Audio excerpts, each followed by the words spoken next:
Kuala குபுபாரு சட்டமன்ற இடைத்தேர்தல் வேட்பாளர் இன்னும் முடிவாகவில்லை. அன்வார் தகவல். 6 எம்பிக்களும் ஒரு சட்டமன்ற உறுப்பினரும் இனியும் பர்சாத்து உறுப்பினர்கள் என்று கூறிக்கொள்ள முடியாது. பினாங்கு போலீஸ் தலைவராக ஹம்சா அஹ்மத் நியமிக்கப்படுவார். கூலி மில் கணவரால் தாக்கப்பட்ட பெண் மரணம். வூப்பிங் காஃப் உலகளவில் அதிவேகத்தில் பரவுகிறது. கக்குவான் இருமல் தொற்று நோய்.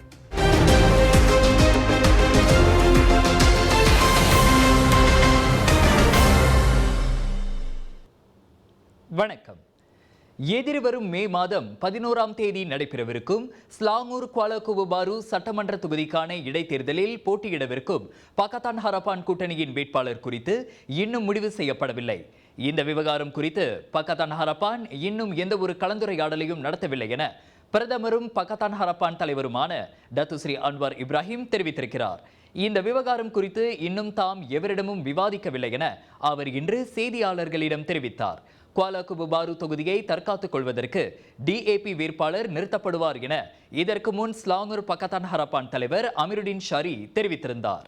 3 முறை சட்டமன்ற உறுப்பினராக இருந்த டிஏபியின் லீ கி ஹியோங் புற்றுநோயின் காரணமாக கடந்த மார்ச் மாதம் 21ஆம் தேதி காலமானதை தொடர்ந்து குவாலா குபுபாரு சட்டமன்ற தொகுதியில் இடைத்தேர்தல் நடத்தப்படவிருக்கிறது.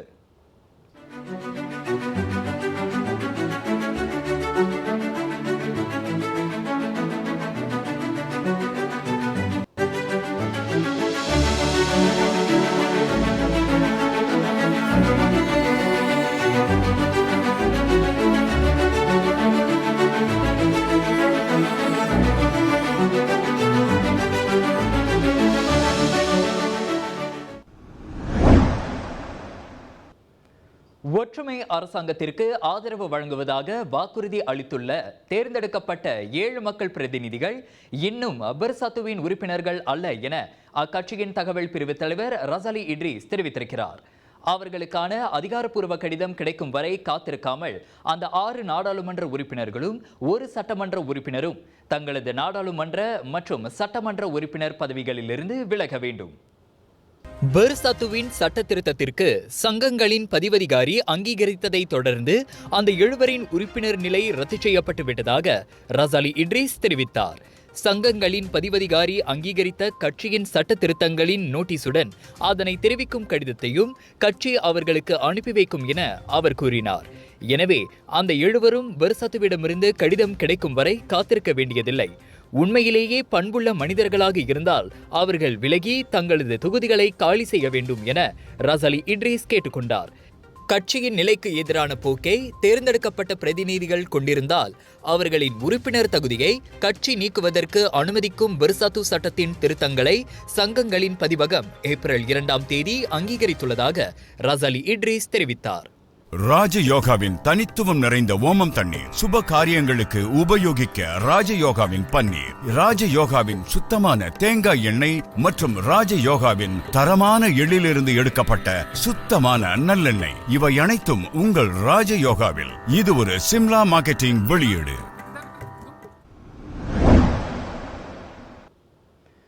பினாங்கு மாநிலத்தின் புதிய போலீஸ் தலைவராக ஹம்சா அஹ்மத் நியமிக்கப்படுவார். காவ்கோக்சினுக்கு பதிலாக பினாங்கின் புதிய போலீஸ் தலைவர் பதவியை மே 13ஆம் தேதி முதல் ஹம்சா பதவியேற்பார். போலீஸ் கமிஷனரான ஹம்சா தற்போது புக்கிட் அமான் உள்நாட்டு பாதுகாப்பு மற்றும் பொது ஒழுங்குத்துறையின் துணை இயக்குநராக இருந்து வருகிறார். இதற்கு முன் அவர் கூட்டரசு போதைப்பொருள் குற்றவியல் துறையின் துணை இயக்குநராகவும் இருந்துள்ளார். காவ்கோக்சின் கடந்த மாதம் போதைப்பொருள் குற்றவியல் துறையின் இயக்குநராக பதவி உயர்வு பெற்றார். கூட்டரசு பணப்பரிமாற்ற பிரிவின் தலைவராக இருந்த ஹஸ்புல்லா அலி இடைக்கால போலீஸ் கமிஷனராக பதவி உயர்வு பெற்றுள்ளதாக புக்கிட் அமான் போலீஸ் தலைமையகம் அறிவித்துள்ளது. இதனிடையே புக்கிட் அமான் சிறப்பு பிரிவின் துணை இயக்குநராக இருந்த லிம் ஜூ சூன் கூட்டரசு குற்றவியல் துறையில் கணினி குற்றப்பிரிவின் துணை இயக்குநராக பதவி வகிப்பார் என்றும் அறிவிக்கப்பட்டுள்ளது. சுவாச பிரச்சனை, சளி, இரும்பலுக்கு உகந்த தீர்வு சைலஜா பேபி ஹெர்பல் கிரீம்.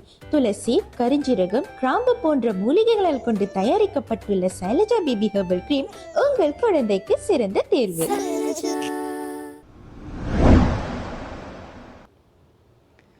கூலேமில் தனது கணவரால் தாக்கப்பட்டதாக கூறப்படும் 61 வயது பெண் ஒருவர் மரணமடைந்தார்.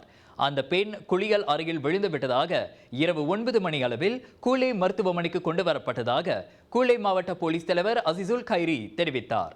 அந்த பெண்ணின் உடலை பரிசோதித்த போது அவரது தலை, முகம் மற்றும் உடலின் பல பகுதிகளில் காயம் இருந்தது.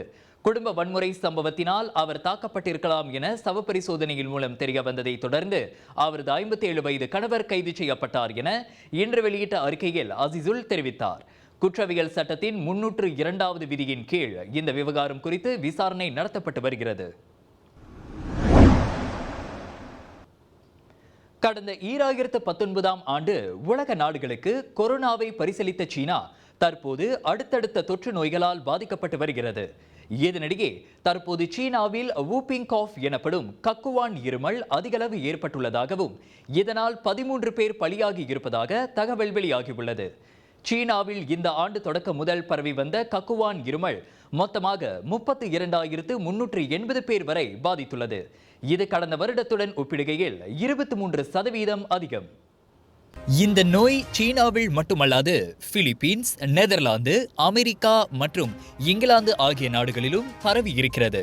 இந்நிலையில் பிலிப்பீன்ஸில் மொத்தமாக கக்குவான் இருமலுக்கு 54 பேர் பலியாகி இருப்பதாகவும் இது கடந்த ஆண்டை விட 34 மடங்கு அதிகம் என்று தகவல்கள் தெரிவிக்கின்றன. கக்குவான் இருமல் என்பது பார்டெட்டெல்லா பத்தோசிஸ் என்ற பாக்டீரியாவால் ஏற்படும் தொற்று நோயாகும். இந்த தொற்று நோய் நுரையீரலின் மேல் பகுதியை நேரடியாக பாதித்து மூச்சு குழாயில் வீக்கத்தை ஏற்படுத்தி நச்சுக்களை வெளியிடும். இதன் அறிகுறியாக ஜலதோஷம், மூக்கடைப்பு, காய்ச்சல், இருமல் போன்றவை ஏற்பட்டு படிப்படியாக அவை அதிகரிக்கும் என்றும் கூறப்படுகிறது. குழந்தைகள்தான் அதிகம் இந்நோயால் பாதிக்கப்படுகின்றனர். 10 பருவத்தினர்களுக்கும் பெரியவர்களுக்கும் லேசான அறிகுறிகள் மட்டுமே தென்படுகின்றன. இதனிடையே இருமல் துவங்குவதற்கு முன் நோய் தொற்று கண்டறியப்பட்டால் ஆன்டிபயோட்டிக் அல்லது தடுப்பூசிகள் வாயிலாக சிகிச்சைகள் அளிக்கப்படுகிறது. 2024ஆம் ஆண்டுக்கான ஒலிம்பிக் விளையாட்டுப் போட்டி பிரான்ஸ் பாரிஸில் வருகின்ற ஜூலை மாத இறுதியில் தொடங்க உள்ளது. இதனை முன்னிட்டு பேப்டிஸ்ட் செபாஸ்டியா எனும் பிரான்ஸ் கலைஞர் ஒருவர் நவீன ஒலிம்பிக் விளையாட்டின் 128 ஆண்டு கால வரலாற்றில் பதக்கம் வென்ற 30,249 வெற்றியாளர்களின் பெயரை தாளில் எழுதும் முயற்சியில் இறங்கியிருக்கின்றார். வியக்கத்தக்க விஷயம் என்னவென்றால் 27 வயதான அந்த பிரான்ஸ் கலைஞர் இதற்காக தனது முழுநேர வேலையை கைவிட்டிருக்கிறார்.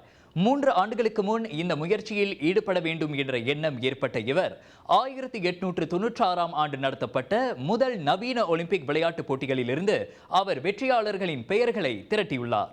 இதனிடையே இந்த ஆண்டு பாரிஸில் நடைபெறும் ஒலிம்பிக் போட்டிகளுக்கு முன்பு 120 மீட்டர் நீளம் கொண்ட மறுபயனீட்டு தாளில் அந்த வெற்றியாளர்களின் பெயர்களை எழுதி முடிக்க வேண்டும் என்ற குறிக்கோளுடன் செயல்பட்டு வருகிறார். மேலும் பல ஆன்மீக செய்திகளுக்கு வணக்கம் மலேசியாவுடன் இணைந்திருங்கள். எங்கும் எப்போதும் வணக்கம் மலேசியா. நான் மகேந்திரன் அறிவொளி.